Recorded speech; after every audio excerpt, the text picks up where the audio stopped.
All right, welcome. We've got a huge announcement for you today. I'm here with my really good friend, longtime friend, Dylan Nonaka, as you all know, who's Dylan is on the show, the Friday show that we have on a regular basis. Of course, I'm your host Peter Kay, and the big announcement for today, and I could not be happier, is as of March 1st, 2024, you folks are now looking at the new owner of the Living in Hawaii properties, Dylan Nonaka. Yes, folks, a big decision, but a lot to talk about, a lot to share. But Dylan, congratulations, buddy. I'm so totally stoked. Thank you, man. Super honored for your trust and confidence, and just been a super cool experience being a part of this and seeing how it's developed, and very honored to be able to carry the torch and keep moving it forward. And I know we'll talk a little bit more about what that's going to look like. But yeah, thank you very much for your trust and confidence. Thanks, man. It's this is so fun. I was talking to a good friend of mine, a lifelong friend, a guy I went to high school with, and I was telling about kind of how we're kind of working through this transaction over here. And one of the things that I was remarking about it was that, it everything about what we're doing, everything about it, feels so like awesome. So truly pono, right? Mhm, Truly, mhm. truly pono. The way it went, the way we did it, um, the way we negotiated what the price was, the way it went through, that the fairness of, that was so cool. I mean, the ultimate, it's the ultimate thing.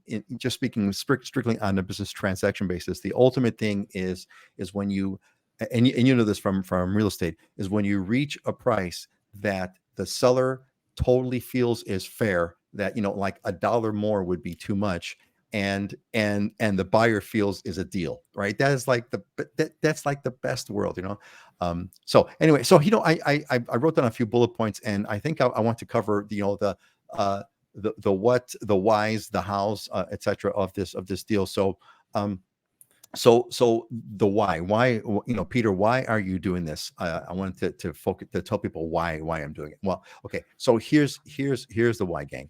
The why was that, you know what, I'm gonna have Dylan on with me. It doesn't need that. And maybe you should start with, why did you even start this thing to begin with, for people that maybe came in the last year or two and haven't been around since the very beginning. Yeah, thanks, man. Thank you. That's a so yeah, so this, thank you, Dylan, for asking that. This whole thing, living in Hawaii, the website, the show, the YouTube channels, all the stuff, the Islander Ohana especially, this was all supposed to be a hobby.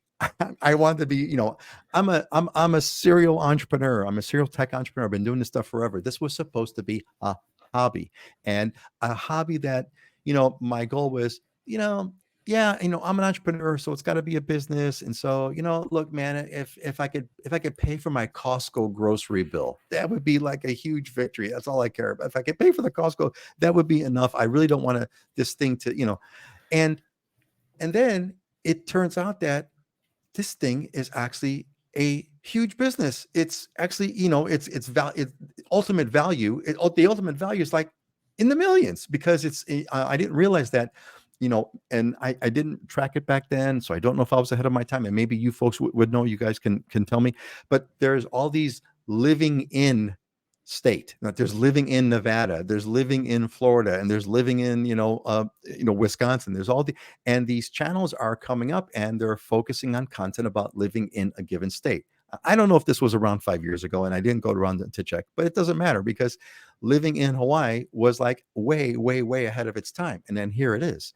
And this thing is a big deal, and so there was a big learning here. That there's always a lesson in life, right? We always have lessons. So the big lesson for this one was, you really can have a hobby and a business. You really can. It's it's It's either either a or. It's hobby, either or. it's Yeah. either a hobby or a business. Because if it's a business, you've got competition, and you got competition that sees an opportunity, and they're looking at what they can do to beat you, and then you got to come back and beat them. figuratively speaking, of course, you're competing, you're trying to kind of one up the other person, and that's business. That's the business life, and that's the life that we have taken. That's the life that we, as business people, that we've embraced. But I didn't want that. I want to be a hobby. I want to have fun. I want to, I want to drive in my car. I want to drive in the Porsche, man, and talk story about things that are cool in Hawaii. Um, and so because this needed to be a business, this needed to be run by someone who would value it like a business and would invest in it like a business and treat it like a business. And Dylan, there's no one better than you. This was like the perfect, it couldn't be more perfect. I mean, it could not be more perfect. You and I go back 20 plus years, and it's like, man. And a lot of this stuff was actually your ideas. A lot of the real estate parts of this was actually your ideas. Coincidentally, right?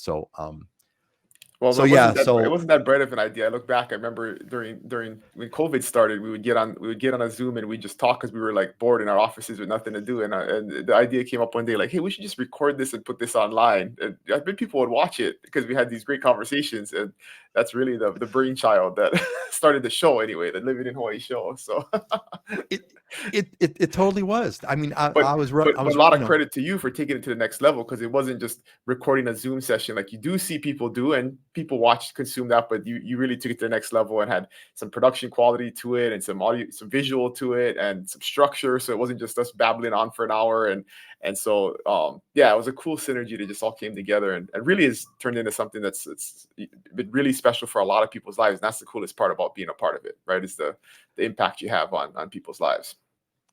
Yeah, I mean, and yeah, thanks, man. And the impact of people's lives that you're bringing up is really important, and that kind of that gets me into the how, kind of where we go from here. What comes to mind is, yes, it's so the I'm so like totally like happy to see how the Islander Ohana has had such a huge impact on the people that have joined the Islander Ohana.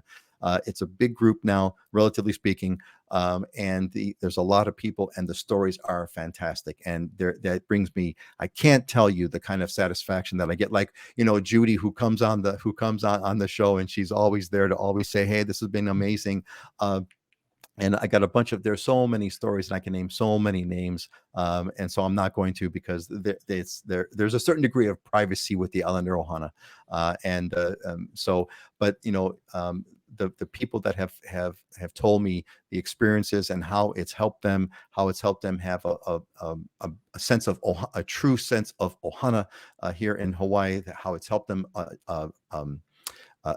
adjust to the culture, acclimate to the culture. That's been an amazing thing.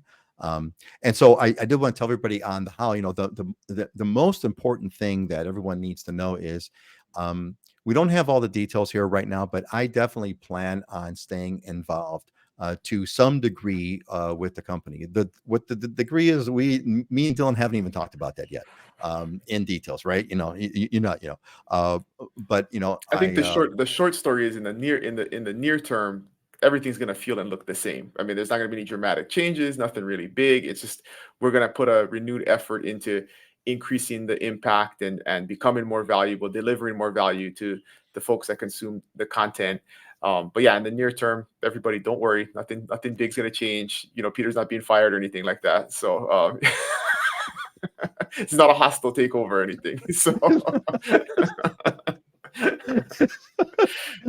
oh, thank you so much for sharing that. Thank you so much for sharing that. And in that light, my personal top priority is to make sure that the transition that we're going to be doing is completely smooth. I mean, this is, the term, this is my baby. It's not my baby. It is my creation, and I do want to honor it as well. I want to honor that creation by making sure the transition over to your team is as solid, and they've been awesome, is as solid and as smooth as possible. I want that, and I'm worked this hard.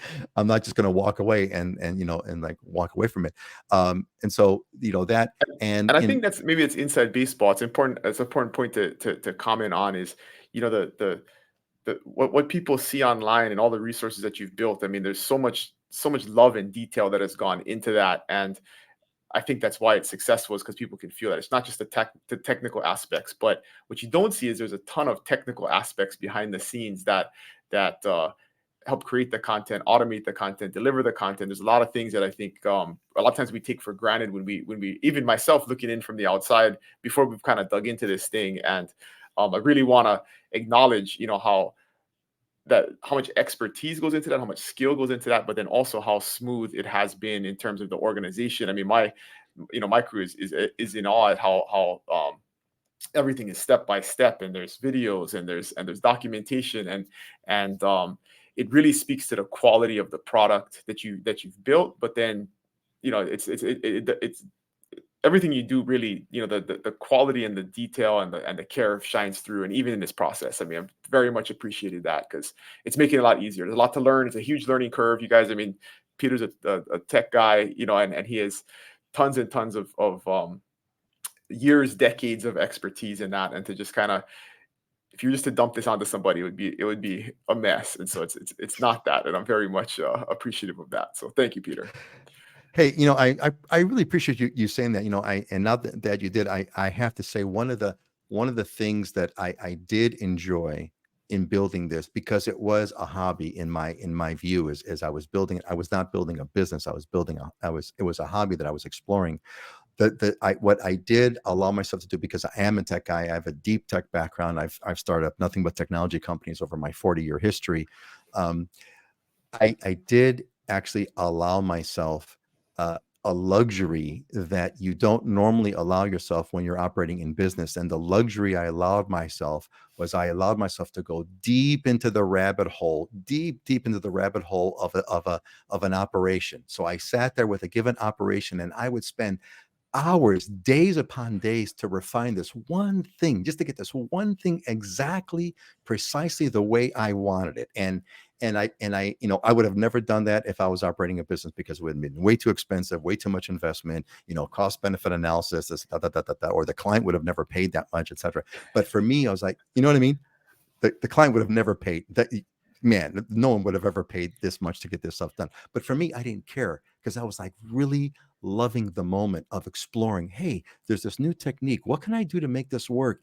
And I mean, countless hours, but and this is maybe a lesson for anyone who it resonates with. The lesson, the giveaway lesson for me was that, because I was enjoying it, I really enjoyed in spending the time. Truly enjoyed spending the time. So it wasn't like, oh my God, this is taking up so much of my time. It was like, man, this is so cool. I put my head down, at 6 a.m. and I didn't take my head up until like 2 in the afternoon. I didn't even know what the hell happened. Right? It was like timeless. So There's a lot of wisdom in that probably the best stuff to recreate is not because of the money or the credit, right? If you want to really create something special, you got to do it because you love doing it. So it's definitely a manifestation of that. yeah, it was totally cool, and so I really enjoyed that. So I think I think I've pretty much told everybody what I wanted, what's happened, the why, and the how. This is still my creation, and I'm so happy to pass it on. But I'm going to make sure it's all working, and I am, and I got to tell you too, Dylan. I mean, again, like you and I have talked about this from one way or another, and I don't know, the future is always, as Yoda says, the future is always in motion, right? We don't know what's going to happen, but I truly am looking forward to working with you guys and the team to whatever capacity that we all decide, whatever that is. I don't know what the hell that's going to be, but I think it's going to be pretty cool. I think it'll be pretty cool. I don't know for sure, Definitely. but I think it'll be pretty cool. Yeah.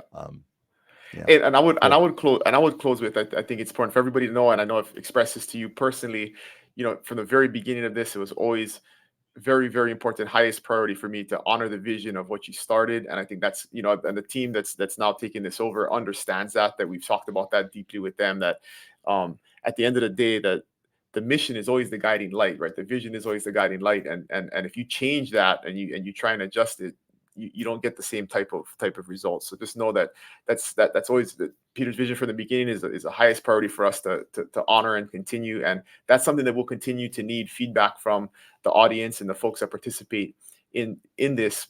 Is, are we doing that, right? Are we doing that, or are we doing it at the highest level possible? Because that's going to be our ultimate goal. So look forward to your engagement from the audience side of it, and definitely look forward to whatever this looks like going forward with you, Peter. I mean, it's going to be good no matter what it is. I know that for a fact. We got lots of years behind us that prove that. So thank you again for the vote of confidence and the trust with your creation. I'm not gonna call it your baby. I'll call it your creation. Thanks, man. I couldn't be happier. So I think that's about it, folks. We're gonna all be in touch. We'll always be available. You can always reach us around the newsletter. The replies work, the emails work. Everything's there. Nothing, like Dylan says, nothing has changed. It's all still there. And so feel free to send some feedback, comments, emails, whatever. We'd love to have it. But to our new future, Dylan. To our new future. To the next era. Yes, awesome. To the next era. Amen. All right, folks. Aloha. Thanks, everybody.